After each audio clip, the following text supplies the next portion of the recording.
Aujourd'hui, je vous présente le Little Book, chapitre numéro 6.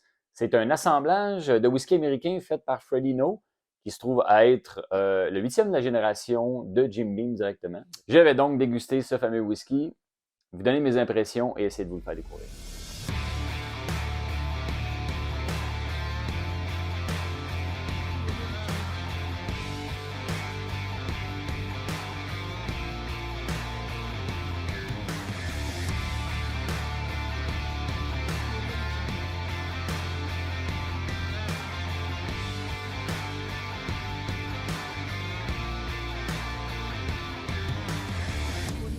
Donc, le Little Book Chapter 6, ils sortent une édition par année. D'année en année, ils essayent d'avoir un profil et un caractère assez différents. Cette année, ils ont fait un assemblage de 5 barils.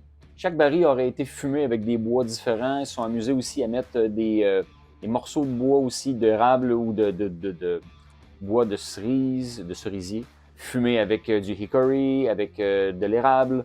Donc, ils essayent d'aller chercher une certaine complexité avec comment ils travaillent les barils. Donc, j'ai bien hâte de voir ce que ça va nous donner au niveau de la complexité de ça. C'est embouteillé cask strength, donc vraiment à la force du baril. Celui-là, qui est 58,7% d'ABV, donc quand même assez haut en alcool.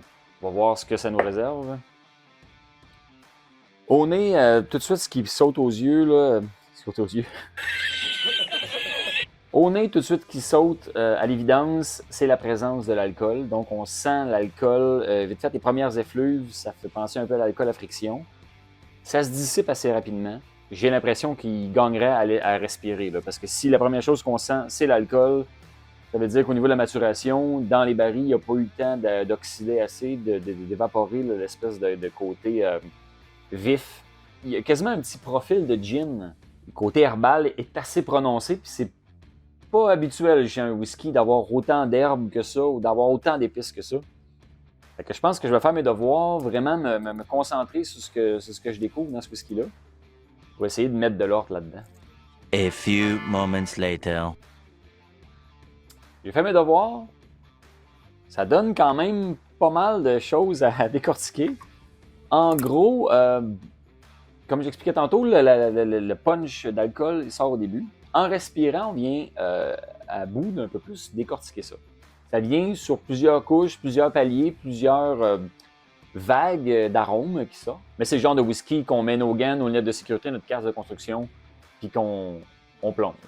Ce que j'ai découvert dans le whisky, là, pour l'instant, ça va, il y a de la pomme, beaucoup d'épices. Dans l'épice, on va dans un inventaire assez large d'épices. On a la cannelle, le clou de girofle, il y a de la muscade, piment de Jamaïque. C'est aussi assez herbacé. Donc, herbes fraîches, herbes macérées. Il y a un peu de comme coriandre là-dedans. Au niveau du bois, il y a un mélange de sapinage avec de chêne. Mais le côté boisé se présente aussi dans une autre facette qu'on est moins habitué dans le whisky, surtout pas du whisky américain, où ils prennent souvent du chêne neuf. Mais il y a un petit côté grillé, fumé, charbon de bois. Il y a un petit caractère de noix aussi qui se cache là-dedans, une petite rondeur de noisette. Plus je le laisse respirer, plus le caramel ressort. Petit côté rond fait surface. Donc l'alcool s'évapore, ça laisse plus de place à tous les arômes de se laisser transparaître. Du côté pâte à pain, pâte à tarte, il sort aussi. Donc il évolue quand même beaucoup. Je me sens prêt. Je vais plonger. On va essayer de découvrir ce Little Book ensemble.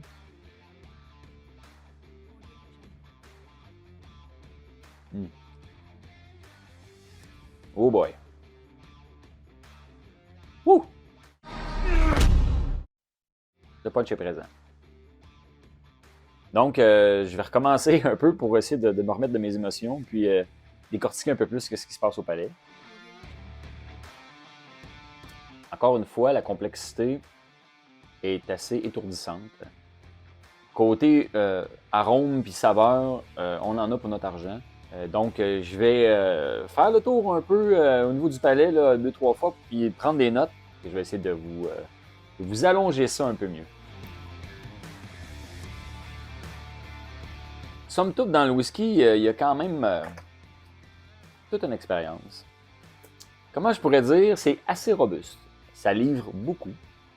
Même pour quelqu'un qui est assez habitué dans les cask strength puis dans les hauts pourcentages d'alcool, c'est quand même dans le côté très complexe, très robuste. Il y a beaucoup de couches et de sous-couches qui se développent au fur et à mesure qu'on le goûte. En gros, on est encore dans les herbes, dans les épices. Il y a une belle rondeur quand même. C'est un mélange aigre-doux, en fait, si je peux comparer ça là, avec ce qu'on est habitué d'avoir là, en cuisine. Autant on est dans les extrêmes un peu d'un côté à l'autre. Donc, il y a des saveurs et des arômes qui sont dans le côté de la rondeur. Et il y a d'autres arômes qui sont du côté vraiment épicé, vraiment vif. Je trouve que la comparaison aigre-douce s'applique bien là, à ce whisky-là. C'est très, très boisé. Encore une fois, le côté boisé va être entre le chêne sec et un bois plus grillé, plus cendré. Il y a un petit côté aussi d'amertume qui est assez prononcé. Ça fait penser un peu de la marmelade avec le petit côté amertume là, de l'orange. Le côté pomme qu'on avait au nez est encore présent en bouche. Il se présente comme vraiment comme une belle croustade aux pommes qui avait été assez bien grillée, assez pas carbonisée, mais il y a un petit côté grillé qui ressort, mais qui se marie très bien avec les saveurs de pommes, puis le petit côté noix, croustade. Il y a un petit côté prune aussi qui est intéressant, qui vient comme adoucir un peu les côtés plus vifs du whisky. Je vais essayer de le diluer un peu avec de l'eau pour voir si on peut aller chercher une expérience différente. Puis, comme c'est un pourcentage d'alcool assez élevé, ça peut me permettre d'ajouter un peu plus d'eau que normal pour essayer d'aller donner plus de place aux arômes et aux saveurs. Oh wow! Il est vraiment avec de l'eau. Le bouquet s'améliore beaucoup. La pomme, un peu de banane, du caramel. Les épices sont plus en troisième plan.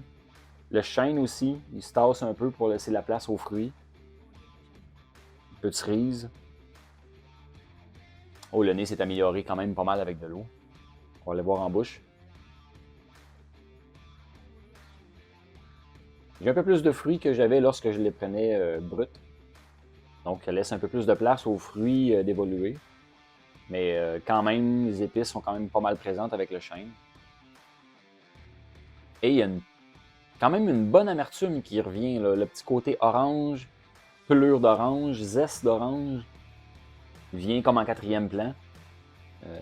Après l'avoir goûté, là, ce qui ressort, c'est vraiment beaucoup l'amertume. Écoutez, si vous aimez des whiskies complexes, forts, robustes, vous allez être servi 100%. C'est un whisky un peu plus rare à trouver, des éditions un peu plus limitées. Si vous êtes un fan des whiskies américains, et puis de la complexité, puis des cask strength, je vous invite vraiment à le déguster. Si vous l'avez déjà dégusté et que vous avez une opinion dessus, ça m'intéresse de savoir. Je veux voir un peu ce que vous avez été capable de tirer de tout ce gros bouquet, là, ce jam-pack de saveurs-là. Voir un peu là, comment vous l'avez trouvé là-dedans, puis de me guider un peu aussi sur ce que moi j'ai trouvé, voir si j'étais dans les champs.